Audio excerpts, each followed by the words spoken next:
We have all these complex problems that we're facing, from climate change to inequity, not to mention nuclear weapons, bioengineering, right? There's a very, very long list of difficult problems that we have to solve. But to do that, we need our attention. We need our sense-making and choice-making capacities. And so we cannot have technology that is undermining all of those functions. This is the big thing. The technology itself, even as a product, is no longer neutral. It's seeking to win your attention. And when consumers are using, quote, free products, that's because someone else is paying to change your behavior. Welcome to Mind and Life. I'm Wendy Hasenkamp. My guest today is Randy Fernando. Randy is a co-founder of the Center for Humane Technology, a nonprofit whose mission is to align technology with humanity's best interests. This is the group that was featured in the Emmy Award-winning film, The Social Dilemma. Maybe you've seen it. If you haven't, I highly recommend it. It is a hard look behind the scenes of how social media really works. Randy also served for 7 years as founding executive director at Mindful Schools. And prior to that, he held numerous roles at the tech company NVIDIA. Today's episode is all about our current technology landscape. It's a topic we haven't spent too much time on so far on the show, but I'm really glad we are today. Tech definitely has an increasingly large presence in most of our lives, and I think certainly those of us in the contemplative space often wonder how we can best engage with tech or relate to it. So I'm really glad to have been able to chat with Randy about all this, and he brings a lot of expertise about mindfulness in this space as well. And as you'll hear, there are some common myths and misconceptions that I hope this episode can help clear up. The biggest one being the myth that technology is neutral.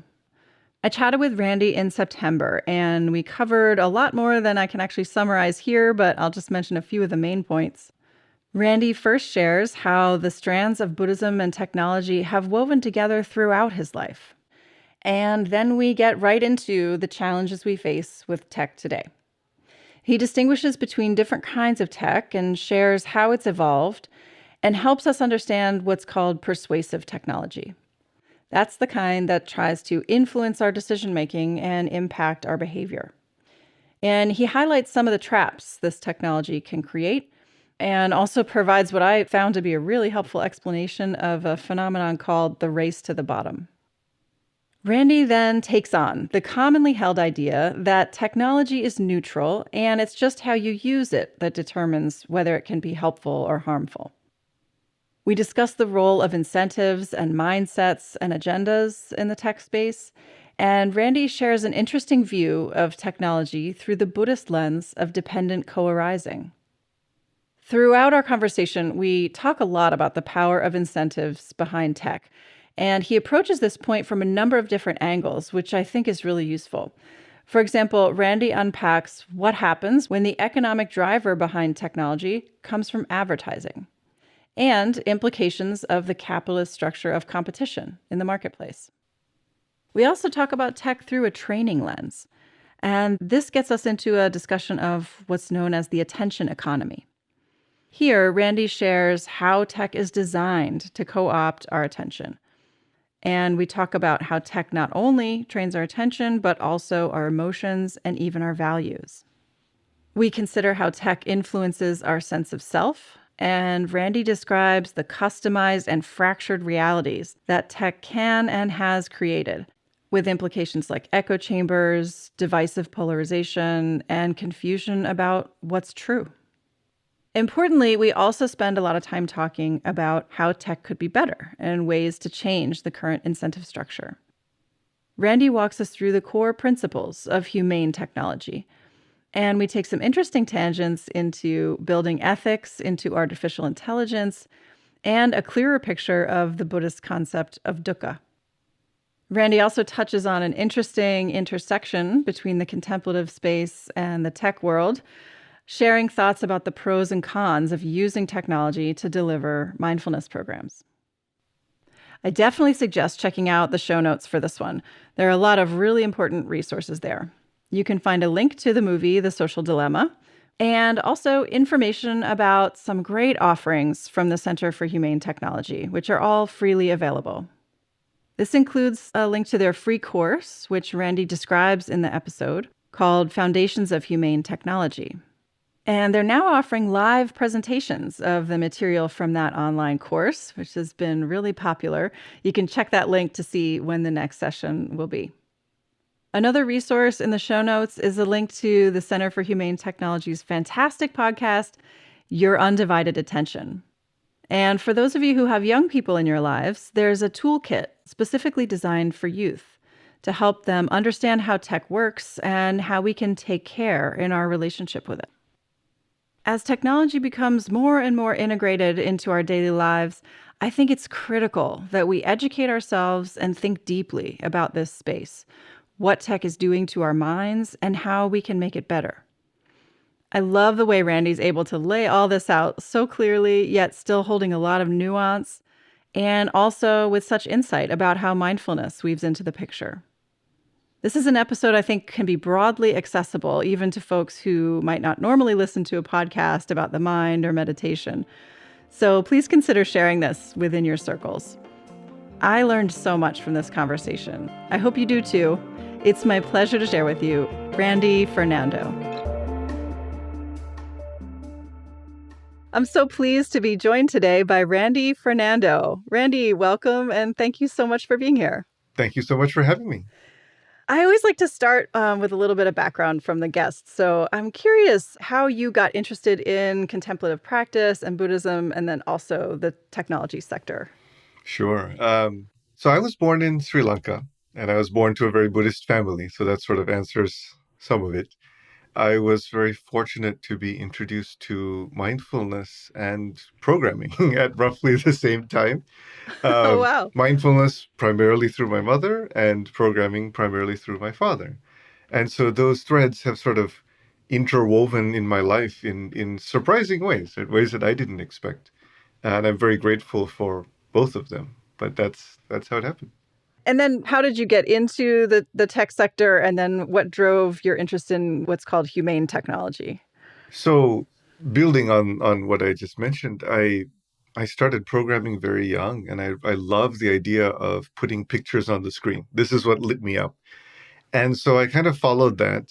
And in the background was sort of reading Buddhist books here and there, right? You know, because they come to you, right? When you're in Sri Lanka, and my family is very Buddhist, and my parents are very knowledgeable about Buddhism, and so a lot of relations also who would send books to read. So I was doing all that, but I was really following this path of computer graphics. Came to the United States to study computer science and did a master's in computer graphics. Ended up at NVIDIA to do computer graphics, and was very fortunate because it's really fun and interesting. Like that's a field that's very interesting, and also became increasingly interesting as processing power was improving all the time. And then I did that for 7 years, got to run a bunch of projects and write some books, and it was just a huge opportunity for me at NVIDIA. So after 7 years, I was looking for different ways to, volunteer and just be more involved, just going back to where I grew up and thinking about how to be of service, right, in other ways was very important to me. So I was looking around, and then I came across a group that was teaching mindfulness in schools, and I thought that was really cool. Of all the things that I had volunteered at, that seemed like the most kind of addressing root causes, like very systemic. Yeah. This is the Mindful Schools program? Yes, that program eventually became Mindful Schools. So after volunteering for 2 years alongside my Silicon Valley job, I felt that we would unlock a lot if I made the volunteer job my full-time job. So I made the jump. I moved from Santa Clara to Oakland and ended up serving as executive director of Mindful Schools for 7 years. And we were one of the first programs to provide high-quality online mindfulness training to educators at scale. And Mindful Schools has now shared mindfulness skills with tens of thousands of educators and millions of children globally. Wow. And then in the course of that, I had met Tristan, I think in 2015. Tristan Harris. Tristan Harris. Yes, Yeah. That's right. And so I pinged him in 2017, and I was trying to find out, what he was up to. And he was like, oh my gosh, I was just on 60 Minutes, and I could really use your help organizing. There's all this energy going on. And at the time, I was trying to kind of live a quieter life. Mindful life. Yeah. And I started doing the same thing that I had done with Mindful Schools, which is sort of volunteering, ramping up little by little, and the same realization that this could be something, if I put my feet in and really help out, like we could do something more. And that's what happened. And that then turned into, so now it's more than 5 years working with Tristan on this work. And so, it is interesting, right? This idea of humane technology has many, many parallels to mindfulness. Mm. It has this kind of spiritual aspect that draws people, right? Because it's in some ways a proxy for like doing the right thing or being good, right? There's kind of a goodness, a moral, ethical flavor to it that is very attractive to people. But there's the same dark side that mindfulness has in that context, right? Where it's easy to take a definition. Something like that can be a container for many different types of definitions. And so you have to be very careful what you allow that to become, right? So in the mindfulness world, the problem is if it becomes just nice, kind, friendly, good. Like these words are sort of, they're not terrible, but they lack substance. Right. And the original context of mindfulness from the Buddhist practice, and you go back in the history, it has a very specific structure. There's specific foundations, and each of them has a lot of like there's structure and detail in there. And also pulling it out from the Eightfold Path is another challenge, right? When you secularize it and bring it into society, in a society that's driven by certain like capitalist mechanisms, you start to have problems. So similar thing with humane technology, same challenges, where there's a lot of potential to do the right thing, to do better, but also a lot of traps. And so one of the things we've tried to do is to define that concept as clearly as we can. So it's harder to kind of greenwash, right? To kind of take over and usurp for other means. Mm-hmm. So very briefly, I mean, one thing we've done is we built a course. It's called Foundations of Humane Technology. So the idea there is to kind of lay down some theory, right? Some kind of conceptual basis. And so in the course, we cover a few things, right? One is this idea of we call setting the stage, just looking at where we're going, like where's technology taking us. But the rest of the course gets into these, what we call the principles of humane technology. So that's the idea of respecting human nature, minimizing harmful consequences, centering values, building shared understanding, respecting fairness and justice, and providing conditions for that to be successful, and then thriving, right? Really supporting the thriving of individuals, communities, and society as a whole, and also the planet, right? So when you put those pieces together, we've tried to talk about them in a way that's rigorous enough that you can't easily pass the test if you're actually doing harm. That's so fascinating, drawing those links between the problems that have happened in the mindfulness world, too, that I'm sure you had so much experience with from mindful schools and all of that. Yes. So let's jump into the landscape, current landscape of technology today. Can you share from your vantage point kind of what it's looking like, positive and dangerous developments, what we might be expecting to come next, and how we should be thinking about all that? Yes. In general, I think that the positives of technology are really well known. Like there's hundreds of billions of dollars of marketing behind the positive side. And we know some of those. A lot of them are traps, actually. And so I'll try to give a few principles from which to view the whole thing. One is, I think technology is the great accelerator, right? It is the thing that allows us to progress so quickly. And in many cases, that was very good, right? For many decades, 60s, 70s, 80s, 90s even, I think there was just a lot of good happening. And there's a reason why it wasn't as harmful. And that kind of comes back to a quote from the renowned sociobiologist, Dr. E.O. Wilson. He said, "The real problem of humanity is that we have Paleolithic emotions, medieval institutions, and godlike technology." And I think that sums it up really well. And what changed? between, let's say, the 90s and now is that our technology wasn't godlike.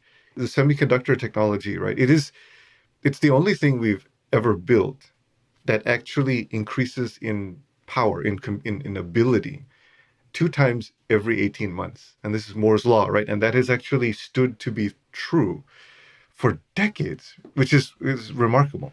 And so now, since, let's say, since the 1960s, we've got about 1 trillion times performance increase. Wow. There's nothing else we've ever built that comes anywhere near that. And for a long time, those things were fine, right? Like when the hard disk storage capacity went from 4 megabytes to 8 megabytes, we're pretty happy. It's all good, right? When the CPU got faster and your word processor you're not waiting as long for the word processor, it's fine. What starts to be a problem is when we have technologies that are now exceeding human limits, right? So there's two key things, right? The point where technology exceeds human capability and also where it exceeds human vulnerability, right? So these 2 points, I think, are very dangerous. And both of them have now happened, right? So one is the point that we often talk about where technology takes our jobs and our creativity. And a lot of this is already happening, right? I'm sure many people have been following technologies like DALL-E 2, Google's Imagine, right, which allow you to generate synthetic imagery just by typing it in, right? And now you have AI that can do poetry and writing and art and music and even programming at a mid-competitive level, right? It's able to do that. It's able to solve math problems, English written, like prose math problems, and able to understand what they mean and how to solve them. So there's some real consequences for all of that with respect to what do we do? Like, what's our purpose? But there's this other point that's also very important that I think that has caused a lot more problems that we are facing right now that make it harder for us to solve the first set of problems, which is when technology exceeds, when it undermines, right, our human vulnerabilities, when it uses our own human nature against us. And this is what's happened with a lot of the persuasive technologies, right? Persuasive technology we use this term to mean the class of technology that interacts with the brain and tries to influence your thoughts and behavior. And already that definition kind of tells you why it's so dangerous, right? Because it gets at the core of how we make sense of the world and how we make choices. And when we have our devices, the social media platforms in particular, but also just phones and a lot of the technology now that's with us all the time, or let's say far too often, and serves as the intermediary between our brain and the outside world, then you have a problem, right? Because when that has different incentives, when it doesn't have aligned incentives with your incentives, then it's trying to exploit you in different ways. And so this is very different from other technologies that we've had, right? The word processor, Microsoft Word, was never trying to do something like that, right? It's a great example of Right. it just tries to help you produce the document, and that little clippy guy would like appear and be like, "Do you need help?" And it's just so simple and so harmless in comparison with technology that influences how we think, how we make decisions, and how we interact with each other. Do you feel like that kind of technology that you were just describing that has these different incentives, is that very much linked with social media? Because that's how I first would think of it, but maybe there's other domains where that's also happening. This problem has shown up, I think, everywhere. It shows up in fast food. It shows up in pharmaceuticals. It shows up in fossil fuels. It shows up in technology and social media in particular because of this interaction with the mind. I think the exposure is very high. And for people who are concerned about mindfulness and attention and awareness, it starts to be very, very important. Matthew Brensilver and I had done an event at Spirit Rock a few times, right, with talking about technology as an existential risk, existential threat to mindfulness. And that can sound like an overstated title, but actually we really don't think it is because it is directly competing for that same resource, Right. that we need, Of right? attention. Yeah, of Yeah. attention that is precious. It's like the most precious thing for us. Yeah. So I think speaking also to the parallel problems, right? There's this concept, right? We call it multipolar traps. The colloquial way of talking about it is the race to the bottom, right? What happens is our economic systems, right? They have a certain set of rules, right? Capitalism has a set of rules. And the idea is within those rules, you play to win, right? That's how it's structured. And you earn money when you do that. But those rules have to be some competition. It can be okay. I mean, I guess like even that is a very tricky topic. But I would say that the idea, at least the theory behind it, is that companies compete to serve the consumer, right? They compete to give a better product to the consumer within a set of rules. And the rules are meant to make sure that while you're competing, you're not causing harms. Now, the problem is, of course, everything that we do causes unintended consequences. And sometimes they're very intended, right? This is the problem, is when companies start to realize, aha, there's certain harms that the rules don't account for, but the companies don't have to pay for them.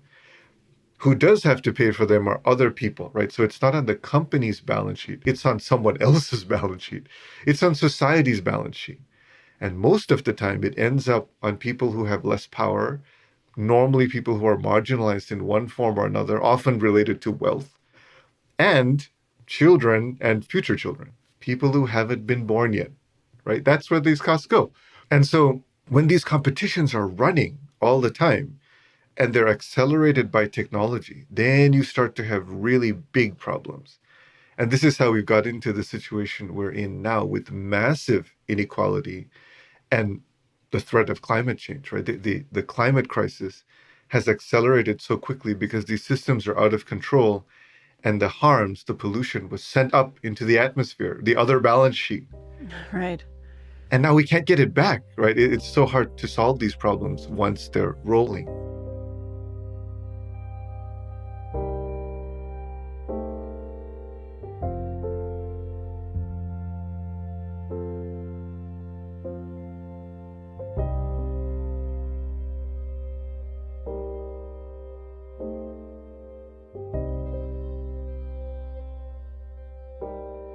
What you were just sharing is making me think of, in conversations or debates around tech, I've often heard this idea that the technology is neutral, but it's the way you use it, right? That can be problematic. You kind of were just describing that there's incentives built in now, whereas they weren't before, Yeah. that can really shape that away from a neutral situation. Can you unpack that a little bit? Yes. I think there's actually a very helpful Buddhist concept here, which is dependent co-arising, right? The idea that everything is conditioned on other things, right? One thing causes another thing to happen. And sometimes it's required for sustaining that second thing. And when the first thing stops, the second thing stops. Or when the first thing gives input to the second thing, and then the second thing gives input to a third thing. And so this is kind of our native view, right? That our mind are all of the components of our body, our consciousness. Everything is conditioned, right? They're processes that aren't fixed, they're not static. Neither is our technology, neither are the environments around it. And so when you start with this principle and you look at just from the beginning, right, and say, look, you're born to your parents, there's genetic material that are part of those conditions. There are your family, your friends, your colleagues, your teachers. All of these things shape the ideas in our mind. And of course, and also other ideas that are in the surrounding cultural paradigm, right? So just the ways of thinking, the mindset. So ideas like growth is good, we can own land, right? These are ideas that we have. They aren't natural laws, they're just things we came up with. But all of these things are conditions that influence our mind. And now, if you look at our mind as say we're a technologist, obviously those conditions influence the choices we make. They influence the goals we have for our companies or our products. They influence how we measure success. They influence the menus. This is kind of the key thing. This is how it shows up. You can't show every choice to everyone all the time. So you always make some choices. What comes first on the menu, what comes last, and what is not there at all, Right. right? There's a lot of options that are never on the menu.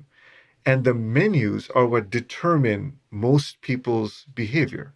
And when you're talking about products that present menus, right, ways to spend time and attention to billions of people, this is where it matters a lot. And it's definitely not neutral. You can see all of these conditions coming together to influence. There's so many aspects to this, right? Another aspect is that when you put the technology out into society, society shapes the technology, right? The way it's used is also, these same paradigms affect how the technology is used. This is even more so when you have technologies that are driven by artificial intelligence, right? Where there are learning algorithms that learn from data around them. So the algorithm's behavior actually changes based on the environment. So that's another form of conditions affecting the technology. So then the technology influences society, society influences each individual, right? The minds change, and then those minds build more technology. The new technology. So you Right. get this cycle, right? Another aspect of this is that this breed of technology, right, especially these persuasive technologies, are also conditioned by the economic incentives that are around them. Right. Right. This is the big thing. This is what has changed. Again, going back to the quote, the E.O. Wilson quote. It's not just persuasive technologies, but fast food or anything else. They're all caught in these. These are all conditions, right? Perverse incentives. And so the technology itself, even as a product, is no longer neutral. It's seeking to win your attention. It's seeking to modify your behavior, because that actually is the promise that the companies make to advertisers, which is where the money comes in, right? Right. That seems to be the foundational problem. That's right. Where the money comes from. Yeah. Exactly. You should always, I think this is just a general good practice, right? In life, is just kind of be aware of where incentives are coming from. And when consumers are using, quote, free products, that's because someone else is paying, right? And in this case, you're the product and the advertisers are paying, right? They're paying for the product. They're paying to change your behavior. And this is what's so tricky. So this leads to this kind of very misaligned incentives. And so technology that is actually very far from being neutral because it has an agenda. Right. Another really helpful thing, which is related to this idea of conditions, right, independent co-arising, is the idea of using a training lens when we think about technology, right? In every interaction, we're changing each other, obviously. And this is why parents care so much about who their kids' friends are, who their teachers are, right? Those are the inputs, those are the influences. And this is where the famous quote about our friends, right? Our friends on the journey being the key aspect, right? On the Buddhist path. It's really important who our friends are, who our teachers are, who we walk with. But now what's different is we have this technology, we have this phone that is kind of like this friend who's with you all the time. And for kids, it's a remarkable amount of time. I saw Common Sense Media does a study every year. They do the survey of screen time and what kids are doing. In 2021, for teens, boys were spending more than 10 hours of screen time, entertainment screen time per day, and girls it was 9 hours. Oh my gosh. So that includes social media, that includes watching videos, that includes gaming. But that is a remarkably large amount of time, right? Kind of all day. It's kind of all day. I was like, wait, when do they do anything else? And I think part of that is the average is probably skewed from weekend screen time, which is probably even higher, right? So weekdays is probably a little bit lower. And it was also COVID. Yes. There was actually a huge jump, like from previous years. I think it was about 15% that it jumped up because of COVID. Yeah. And so we have to think about the shaping process that technology has. It's not just when you use the tech, it's afterwards also, right? The effects of interactions are not just during the interactions, of course, right? They last further. And so when you have, in particular, technology, let's say like TikTok as an example, that was for a long time, right, playing 15-second videos, one after the other. If kids are watching 15-second videos, your attention span is being trained to be shorter and shorter and shorter. And different forms of this are happening to all of us, right? But our attention spans are getting very short. And that conditioning doesn't stop just when you stop using the product, obviously, right? The next thing you try to do is a little harder because your mind has been conditioned to these very short bursts. And I think this is a big factor that we have to keep in mind. So attention training is one big thing, right? So with mindfulness, right, we do all of this attention training. We try to sit for longer and longer times to cultivate our attention. But we do that for a relatively short amount of time each day, right? It'll be 15 minutes, 30 minutes, 45 minutes, maybe an hour, right? For people who are really diligent and have created a lot of space to do that. But in contrast, we have these devices that are training us for many, many more hours each day. Mm. And you think about this challenge, right? We have mindfulness programs in schools, we have SEL programs, social emotional learning, right? SEL programs in schools where we're trying to teach kids the right things. But then we sort of hand their mind over to these devices from so many hours. It's a very unfair fight, and it's really hard. It's very easy to undo good conditioning that we're trying to implement, right? Right. Through this process. So I think we have to be very, very careful about that. Yeah.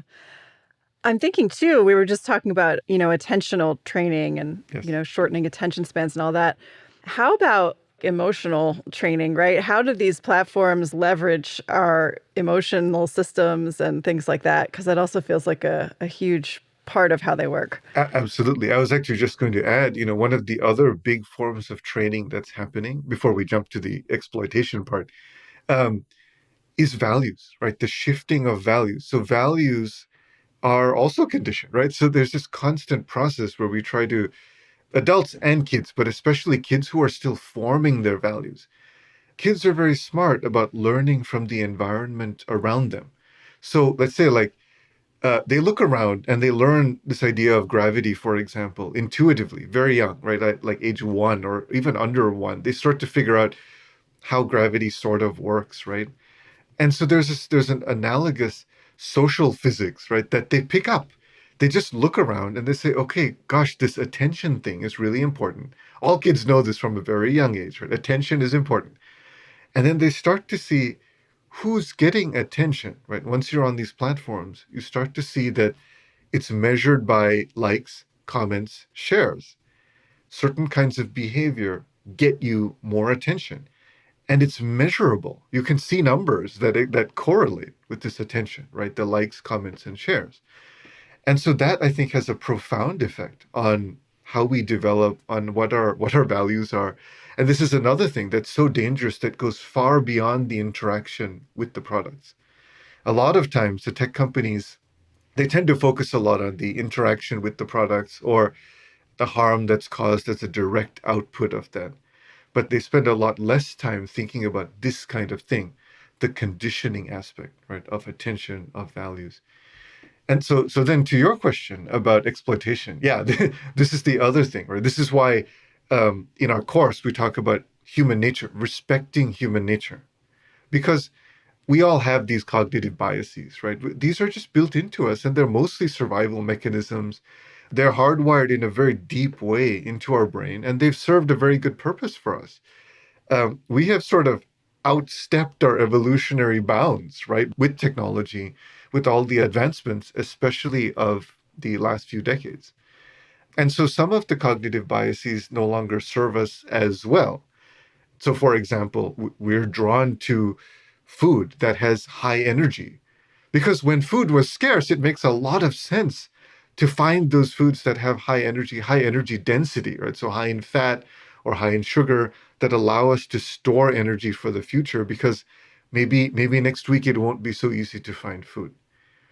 But now food is plentiful, right? And so fast food companies, of course, tap into the same physiological survival mechanism, but they give us more and more sugar, and you get into this race. So this is back to this idea of multipolar traps and race to the bottom, where when one company finds this exploit, the other ones have to find it too, right? Because you can't compete. Suddenly everyone's buying that type of hamburger or that kind of ice cream, right? That kind of sundae. And so you have to do it too. And you have to find new ways to compete. And because the rule set doesn't factor that in, it doesn't stop that competition until the rule set changes, everyone is now competing in this bad way.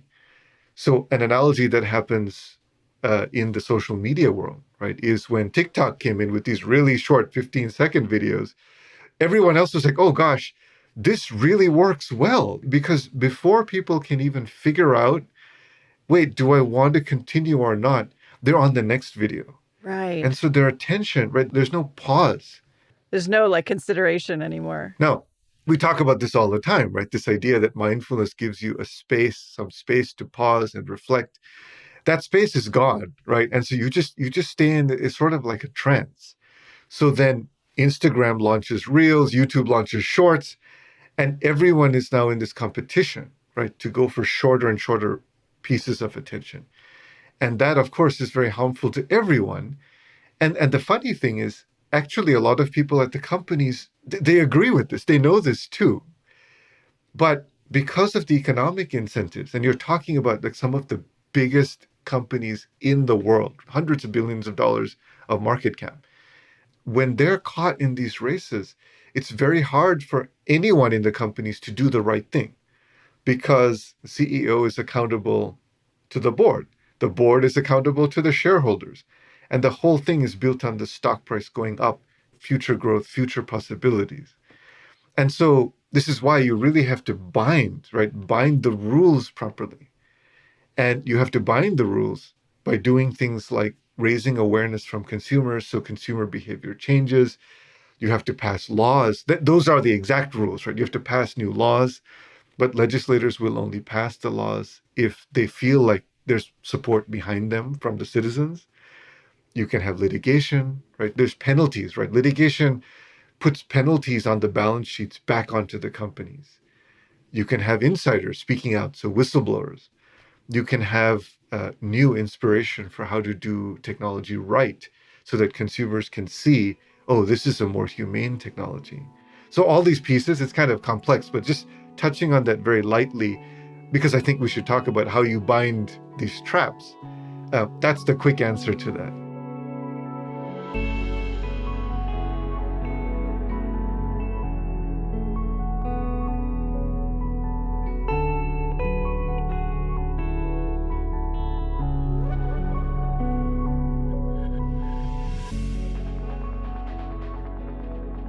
I have a couple more thoughts about the way that technology shapes us Sure. and also just intersecting with Buddhist philosophy and those ideas. I'm wondering how you think technology shapes our perception of self, right? Because the concept of self is such a huge thing in Buddhism and kind of realizing Yes. that there's some illusory capacity there. We don't have these kind of stable, fixed, independent selves. So I'm just wondering if you've thought about that in relation to technology and what technology tells us about self. So one way to think of it is that we're stuck in this attention economy, right? Anyone who wants to share an idea, you have to win in the attention economy to get attention in order to share the thing you want to share. And that's true at every level, right? Whether it's professional or personal. And so what happens is everyone ends up in this kind of race. And it's kind of a race to be performative. It's a race to make sure you look good. It's a race because you come back to this idea of likes, comments, and shares and making sure your stuff is actually being seen because we kind of feel sad when we put something out in the world and it's not seen, it's not acknowledged. And so everyone ends up in this race, right? So on Facebook, it's a race to share the family pictures, right? Of like how things are going well. There's less incentive to share things that aren't going well. And a big part of that is because there's this idea that you should be having like hundreds or thousands of friends. In a more intimate environment, we actually are more vulnerable. Like say you were having people over for dinner, you would be much more vulnerable and you'd share more about what's good and what's bad. But here it's like because there's this, you're always performing on this stage in front of so many people.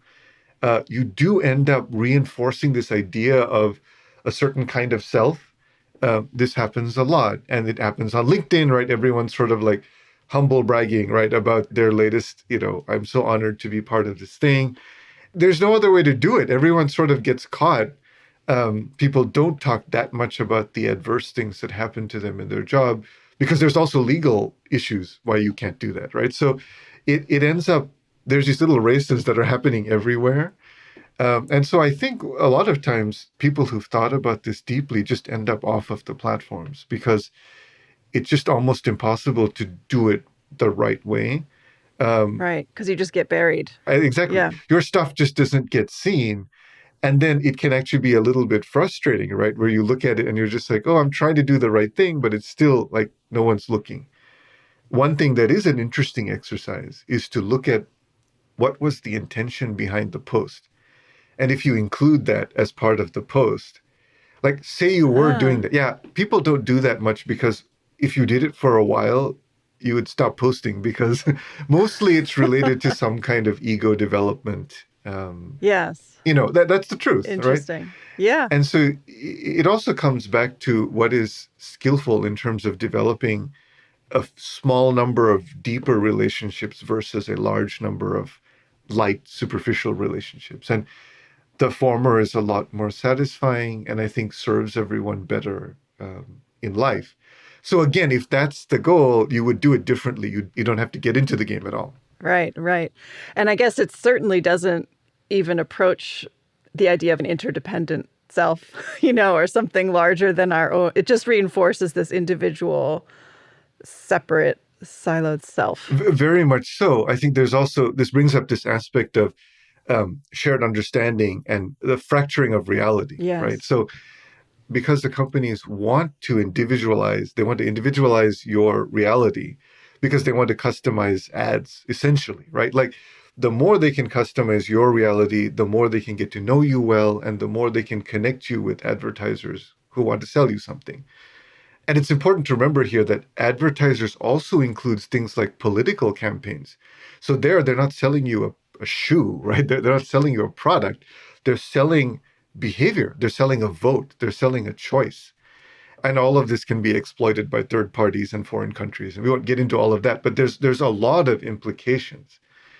But this slicing of reality, yeah, you start to get a more and more individual siloing instead of like a more interdependent view where you're looking and saying, okay, let me understand the views and conditions of others, which would be really helpful, right, to reduce some of the polarization that we have, as one example. And instead, we end up in more tribal echo chambers. And actually, there was a study by this group called More in Common, and they did this interesting study called the Perception Gap Study. So you can find out about it at perceptiongap.us. And what they found is that there was a 1.6 times larger perception gap for people who had shared political content on social media within the past year, because it just ends up dividing you, right? Because that's kind of how it works. That's how it's successful. And then you end up in this kind of polarized echo chamber reality, which I think is quite harmful for all of us. When in fact, I think the wiser view is to say, okay, what are actually the conditions that cause someone to believe the way they do, right? They said something I really don't like. Why did they do that? My wife is really good at this. And so it's great to have that training where when I get frustrated with someone, she'll quickly move to the empathy for why it is that they might be doing that. And a lot of times there's reasons we don't know. And by the way, we do the same thing to other people, right? We do things that aren't the best choices. And we have an excuse for ourselves, but they don't know what that is, right? So a wiser kind of social media would lead us to understanding some of those conditions, perhaps. Yeah. You mentioned earlier something about how tech can interact with and maybe even like corrupt our processes of sense making and decision making. Do you want to say any more about that or give an example of how that can play out?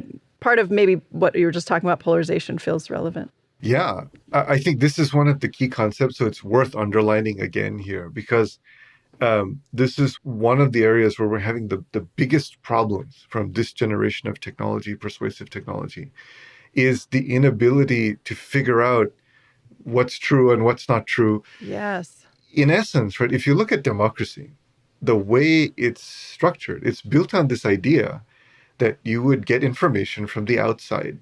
You would integrate it in your head, right? You would sort of figure out, okay, you'd make sense of it in some way and say, okay, I know what's true. I know what's not true. I know what's important to me. And then you make choices based on that information. And one of those choices is voting, right? The idea of voting in a way that's in your best interest and in your community's best interest and in the country's best interest and ideally the world's best interest. Um, but now we have these abilities to manipulate, right? So micro-targeting causes it gives a path for people to inject ideas into other people's heads. Can you just unpack that idea of micro-targeting? Of course. So the idea that you can, as an advertiser, you can select specific, very, very narrow demographics, where you live, zip code, income level, political leanings, hobbies, everything, right? All kinds of things. And of course, like gender and age, which are like two of the primary filters.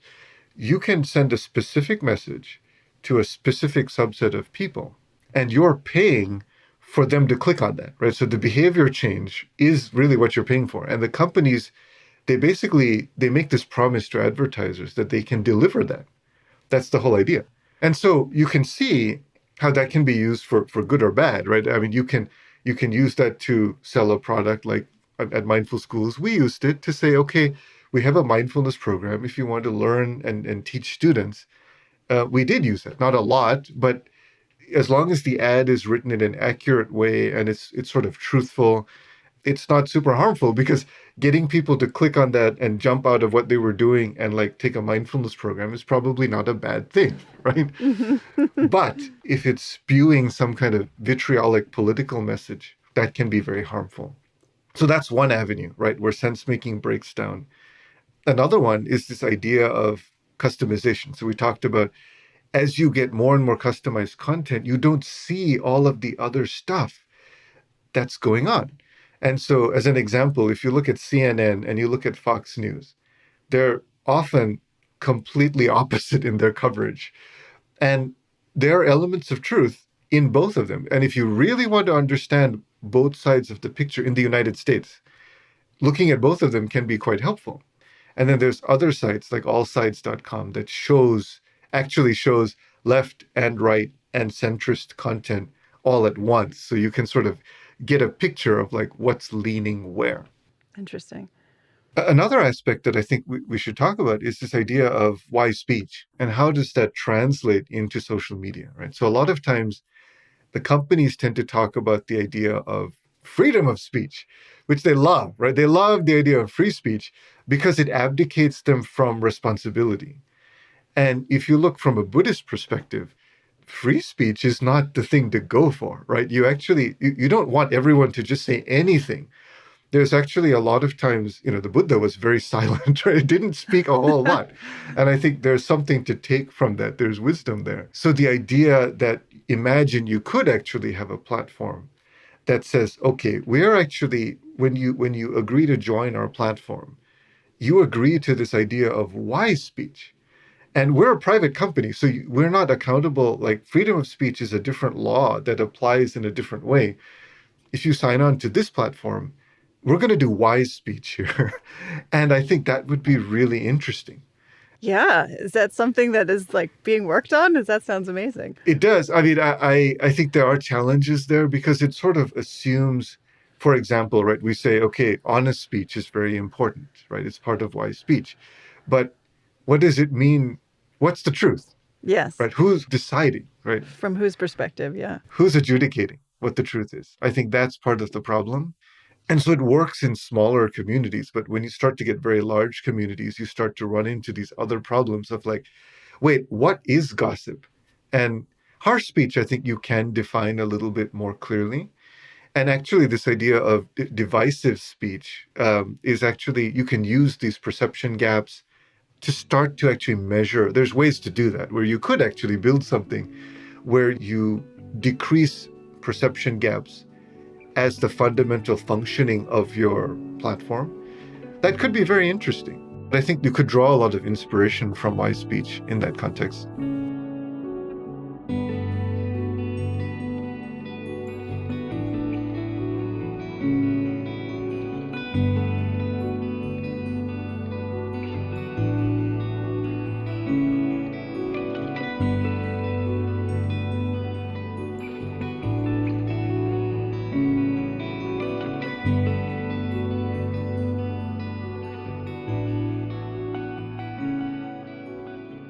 This is also fascinating. You've spoken a little bit here and there about, potential ways forward or how we could do this better. Just wondering from all of your work at the Center for Humane Technology, what would a better platform look like that is feasible, and is it even doable within this capitalist structure? Because we've talked a lot about those larger frames that kind of hold the incentives and all that. So how do you think about all that?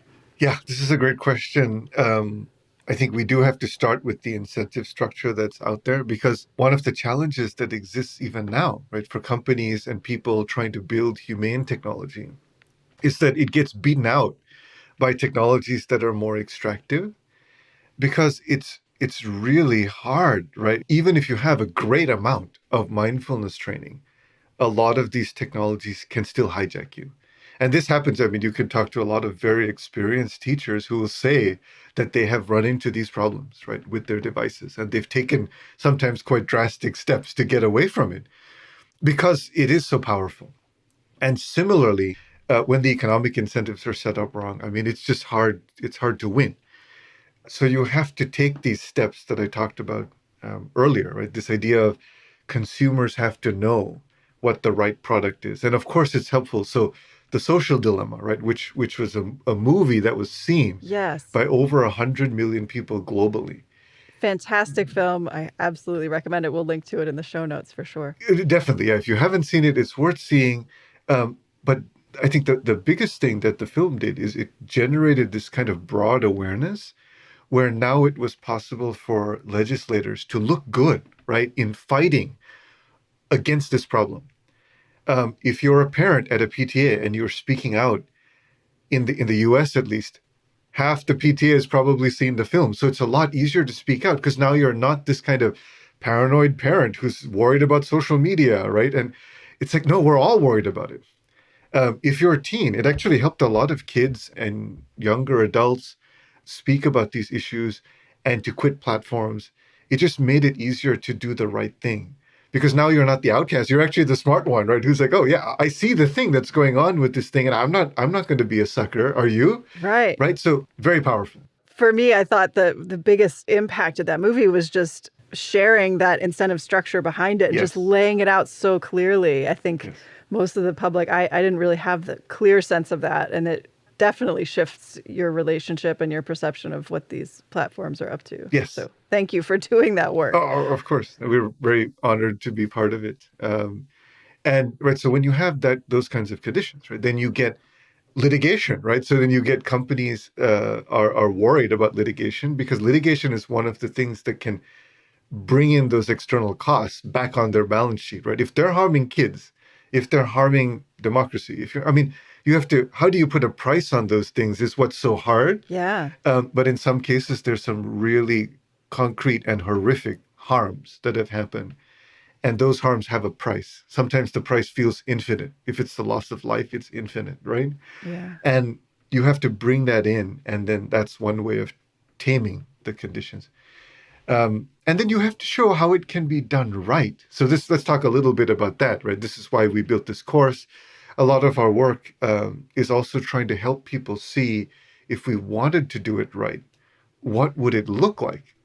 And so in the course, right, we talk about those principles, right, that I already mentioned, right? This idea of respecting human nature, minimizing harmful consequences, centering values, building shared understanding, supporting fairness and justice, and kind of helping thriving to happen. Mm-hmm. All of these things, right? So I'll talk a little bit about each of them. So respecting human nature, what that means is saying, okay, we have these cognitive biases.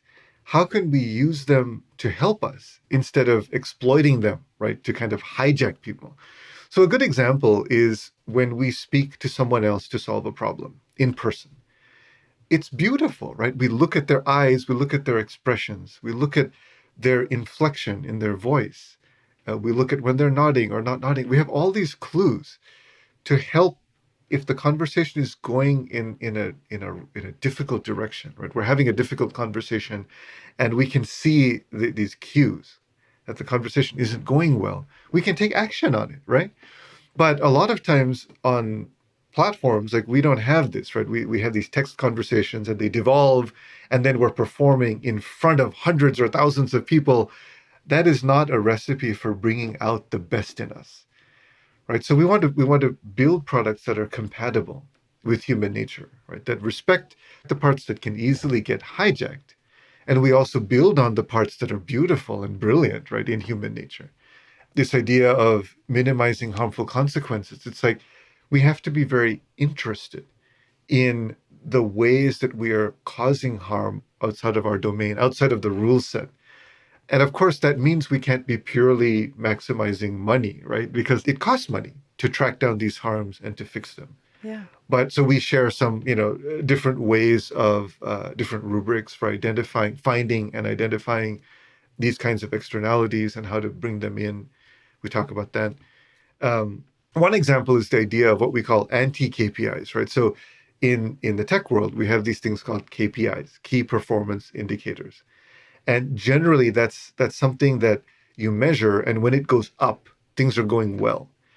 But the idea of an anti-KPI is something that when it goes up, things are going badly, right? So for example, you could be measuring session time, right? Like how long kids are spending on your platform. And if that goes up and up and up, that could be good. That could track really well with revenue. But if you're also tracking reports of addiction and that's going up, right, then you know that, okay, you're having a problem here. Yeah. And that's just a simple example. Centering values, right? We have to know what our values are, what we're centering. Because again, we talked about this idea of dependent co-arising, right? And how all of everything is conditioned. And so our values are in there, right? I'm just recognizing that our values are baked into the products we build and being deliberate about which ones we're centering. We're not going to get it perfect, but we choose what we're centering and we choose to fight for those. And we make sure that our metrics are taking over our values because we're clear on what the values are. That's kind of the short version of it. Yeah. Can I ask a side question there? Of course, yeah. Is there a way, I don't know too much about AI and the details of how they're built, but what is the space now of building ethics or values into these systems? How is that unfolding? Yeah, it's very challenging. There's a lot of work going on in the field. And I think in the end, it comes down to there's just a lot of pieces. There's the incentive structure as usual. There's the product and the goals of the product and what values it's centering. And then there's also just technically, right, the objective function, like what is the AI optimizing for? So you can make some choices about what it's optimizing for that could be more or less harmful.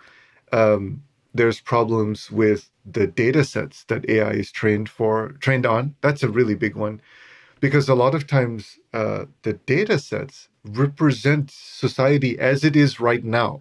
With all sorts of biases, right, built in. Yes, with all sorts of biases, right? And like all of those structures end up being reproduced by the training sets, right? If you train on that data and you say like you want to be kind of close to that when you generate your recommendations, well, then you're going to come back right to the same stuff, right? And so there's problems there with gender, there's problems with race, there's problems, of course, with wealth, right? And power concentration. All of those things just get reproduced again, right?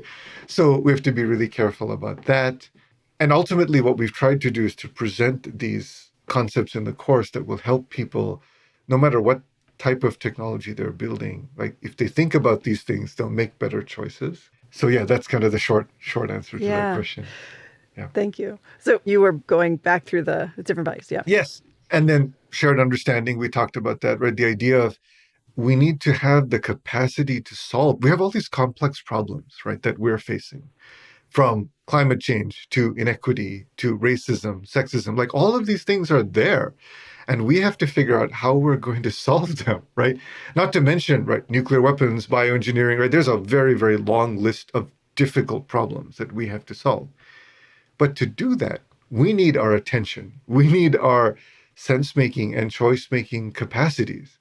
And so we cannot have technology that is undermining all of those functions constantly and being run on billions of people, right? So that's kind of the essence of that module. We kind of talk about how to prevent some of the fracturing, some of the hatred, right, that comes up, the polarization. We need all those pieces to work. So we talk about that. fairness and justice, we talked about a little bit here. But also one of the things we do in that module is to help people talk about these issues in a way that can actually bring more people into the conversation. Because I think some of the conversations that take place, especially around race or gender, sometimes they can happen in a way that's not bringing everyone together, and it makes it hard for the people who need to change to actually change and do the more right thing.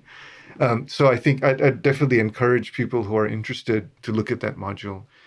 And the last thing is thriving, which I think is so important, right? So in the course, we framed it in a way it's a little bit different from the Buddhist lens, because the Buddhist lens starts with dukkha, right? Like just the idea of dukkha and saying, what does that really mean? And then how do we address that?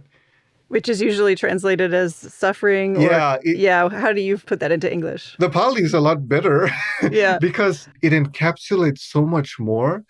It's more talking about the nature of life than about suffering, right? Like it's just saying that sickness, old age, death, getting things we don't want, right? Not getting things we do want. These are the nature of life. So it's really just saying like there's this thing that's the nature of life. It's called dukkha. That's the Pali word for it. And it's just one of these words with a long definition, right? It just holds a lot of things in it. And so I think it's anyway, that's just a little bit of a digression, but that's how I would hold it. Yeah. I heard it described as the inherent unsatisfactoriness of life. Does that sound like it would? Yeah, maybe better than suffering. Yeah, I mean, there's a lot of ways to say it, but I think even that implies a sort of resistance. And so that's interesting, right? That it's like it's just saying this is how it is. Yes. And not even seeing that as yeah, exactly. I think when we see it as a problem, the response is where all that's where the real suffering is, right? That's where the suffering is. Right. So I think it is words have a lot to do with how we perceive all of this and how we like view this path of mindfulness and what it's actually about.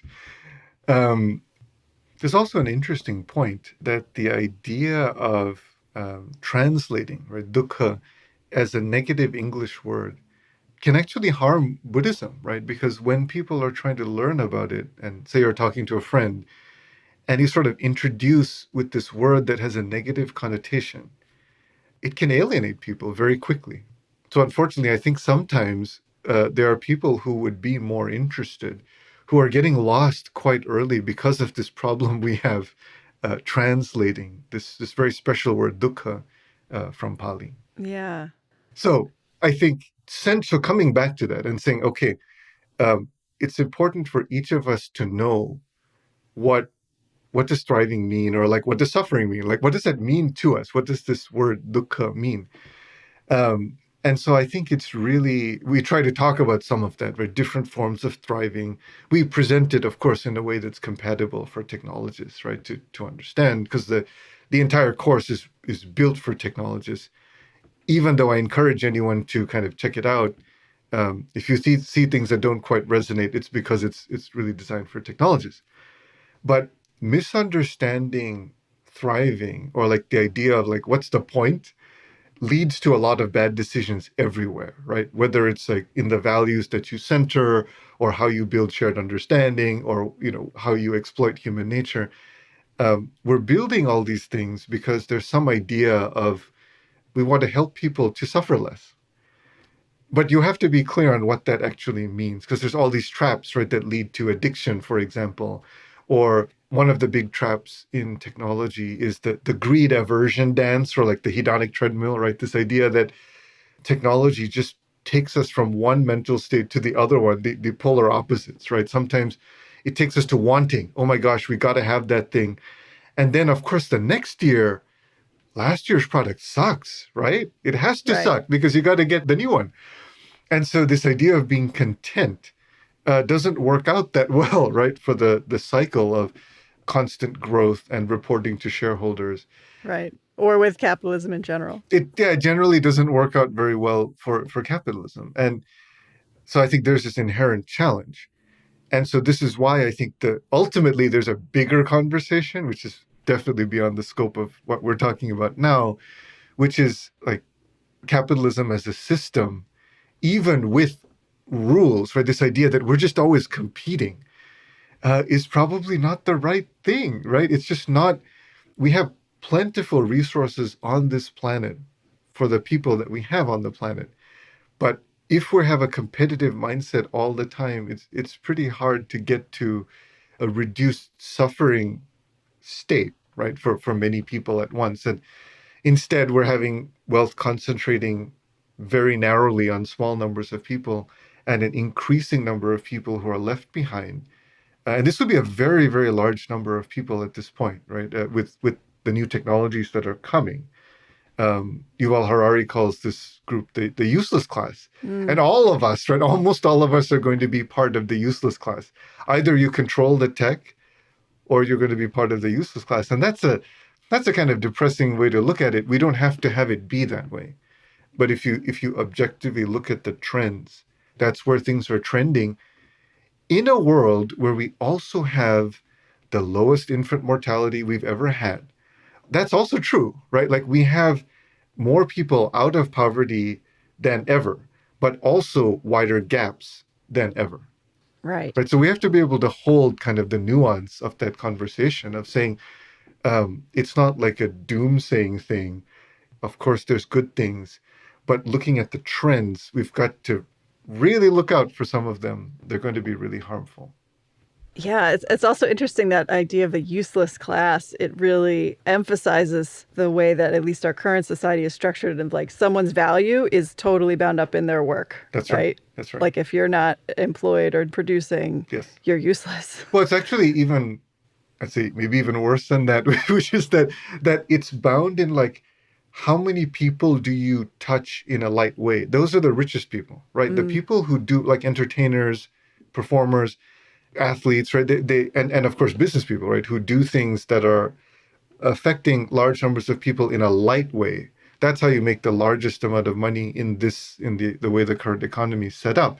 People who work very closely with people intimately, social workers, right? Teachers, right? People who look after children, right? Those salaries don't match. And so there's something really perverse about that we're rewarding this sort of the superficial far above the deep and substantive. And so with respect to all of these trends, I think it's very important to share that we can't be naively techno-optimist about it, but we also can't be cynically techno-pessimist about it. The problems that we're talking about today are problems that affect large, massive numbers of people, right? Like billions of people on the platforms, but also billions of people who are off the platforms. Because a lot, for example, journalists, right? They get information from Twitter largely, right? Twitter is like one of the favorite places to get information. But that then goes back into the mass media like TV.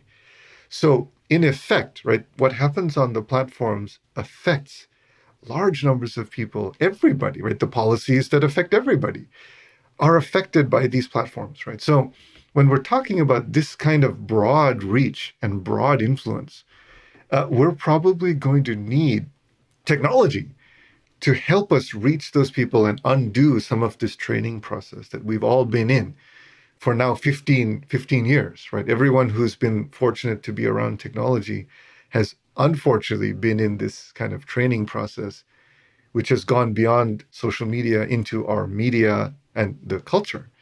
And so even if you fix everything magically today, right now, so you just fix everything, our minds, right? This is where again, that same principle comes back of saying the conditioning is left over in your mind. And you have this problem, right? Where all of that has to be untrained, has to be retrained in a way, skillfully, wisely, even if you fix everything right now. And so we just have to be aware that we're going to need probably some forms of technologies like mindfulness, right? Being able to roll that out at scale in a way that's also not usurped by the capitalist mechanisms. It's challenging. I think we have some big problems in front of us, but understanding them clearly and understanding the principles from which to proceed to solutions is one of the best things we can do to equip us.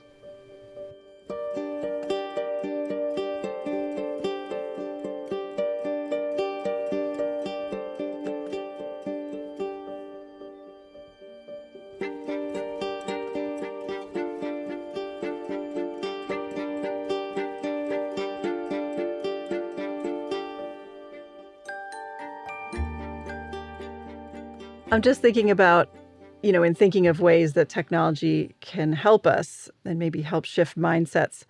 I'm wondering, given all your experience with mindful schools and then, of course, being in the tech space and seeing the rise of apps and all of the ways that technology has been used, to share mindfulness and meditation, and pros and cons of that. So I'm just wondering how you feel about that space and where it is today.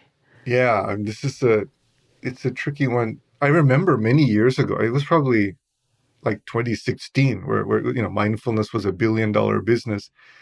I'm sure it's much, much more right now. I haven't looked. It has to be, right? But it is.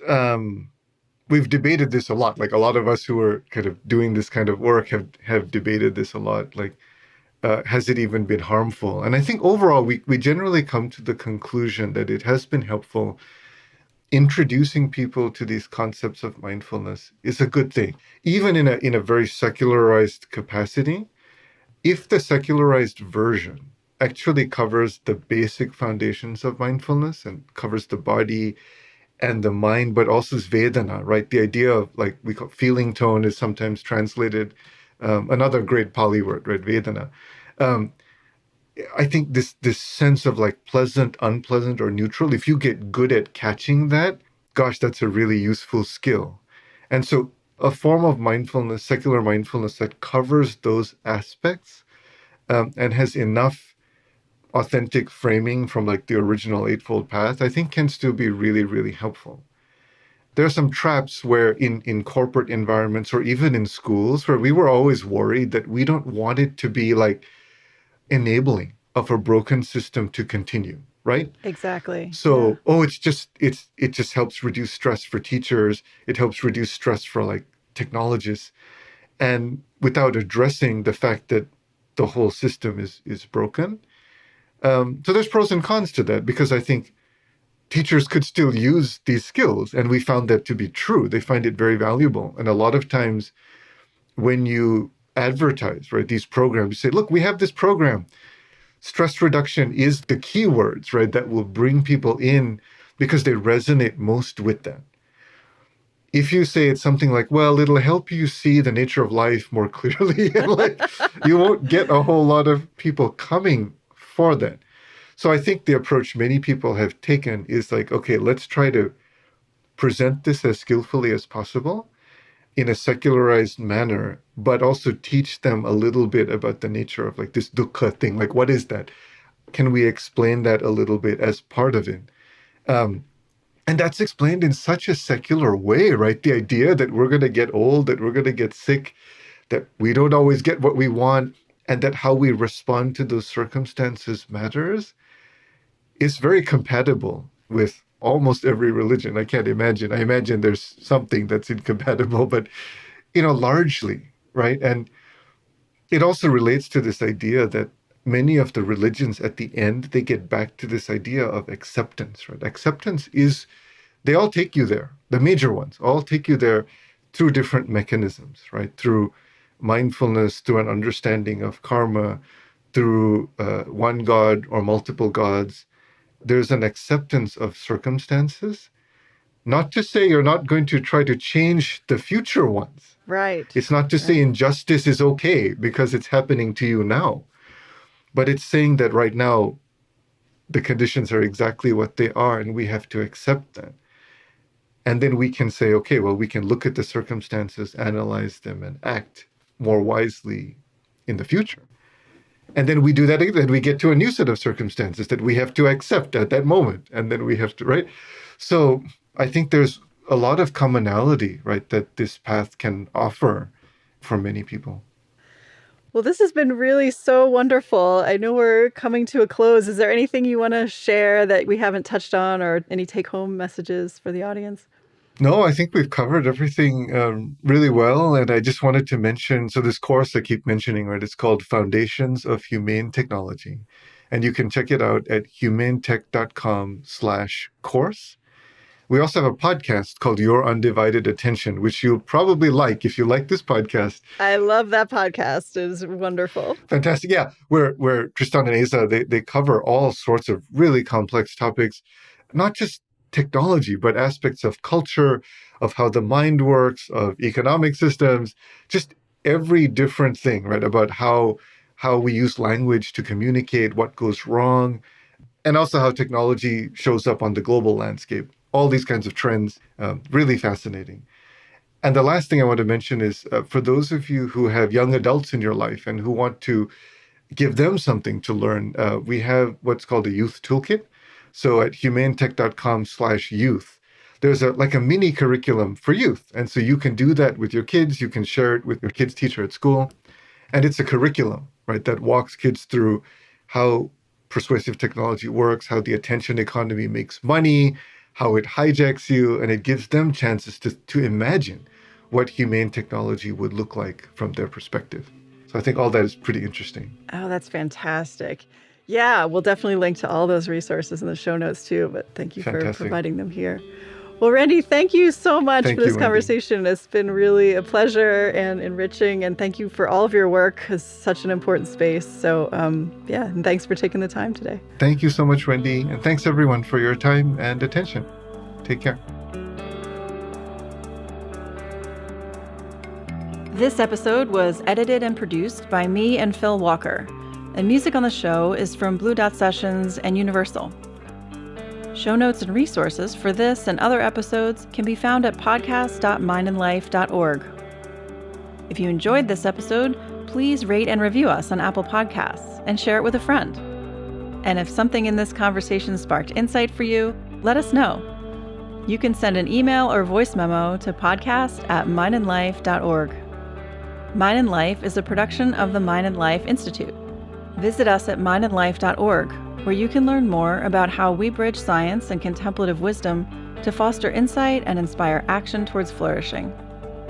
If you value these conversations, please consider supporting the show. You can make a donation at mindandlife.org under support. Any amount is so appreciated, and it really helps us create this show. Thank you for listening.